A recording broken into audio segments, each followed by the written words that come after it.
Pour le groupe écologiste, M. Paul Molac. Merci Madame la Présidente. Madame la Ministre, vous le savez, les marges de manœuvre des régions sont contraintes et même très limitées par une autonomie fiscale qui n'a cessé de reculer depuis 15 ans et qui ne représente plus que 10% en moyenne des recettes. Le contexte dans lequel cette baisse des recettes va intervenir est également marqué par de fortes incertitudes quant à l'évolution de l'organisation territoriale en France et aux moyens qui l'accompagneront.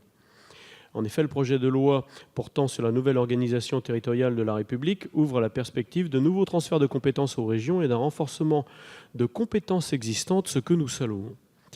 Le 10 octobre dernier, devant l'ARF, le Premier ministre Manuel Valls s'est engagé à apporter aux régions une nouvelle ressource avec des bases dynamiques. Mais à l'heure actuelle, tout reste à concrétiser. Il serait question de transférer aux régions tout ou partie de la fraction de la CVAE qui revient aux conseils départementaux. Celle des régions se limitant à 25%, alors que le projet de loi NOTRe prévoit de retirer aux conseils départementaux leurs compétences économiques facultatives pour concentrer cette compétence au niveau des régions et des intercommunalités.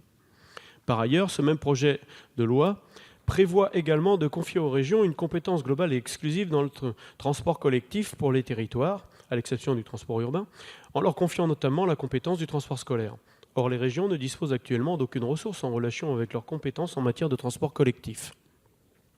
Pire, les recettes à disposition des régions sont parfois contradictoires avec leurs compétences. En effet, le produit de la TICPE dépend directement des volumes de carburant consommés sur le territoire régional. Mais en assumant de façon volontariste les compétences sur le transport régional de voyageurs, la région contribue à réduire leurs recettes fiscales en induisant une baisse de la consommation de carburant.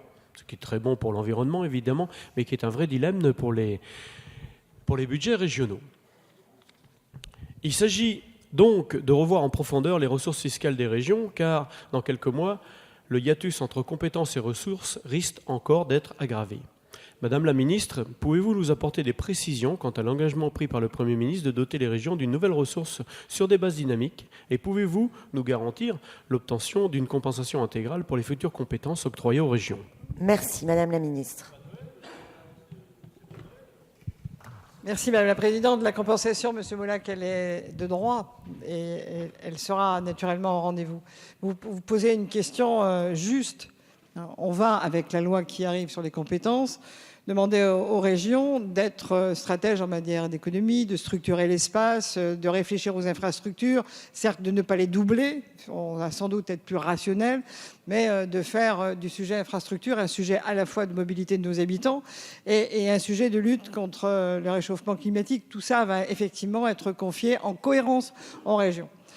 L'aide directe aux entreprises qui va leur être confiée au sens où plus personne en dehors des régions ne pourra le faire, l'aide directe aux entreprises, c'est aussi une dépense essentielle pour l'avenir du pays. Donc vous avez raison, il faut qu'on trouve une fiscalité liée à l'économie pour les régions. Le Premier ministre a ouvert volontairement ce chantier il y a maintenant quelques semaines. Il va y avoir, en parallèle de la réforme de la DGF, une vraie réflexion sur la fiscalité économique. Ce ne sera pas applicable sans doute dans les mois qui viennent. Je pense qu'un an ou deux, c'est ce qu'on a discuté avec l'ARF, mais aussi et d'abord et avant tout avec les parlementaires. On doit pouvoir, sur N+2, réussir cette évolution qui est nécessaire. Donc la question est juste.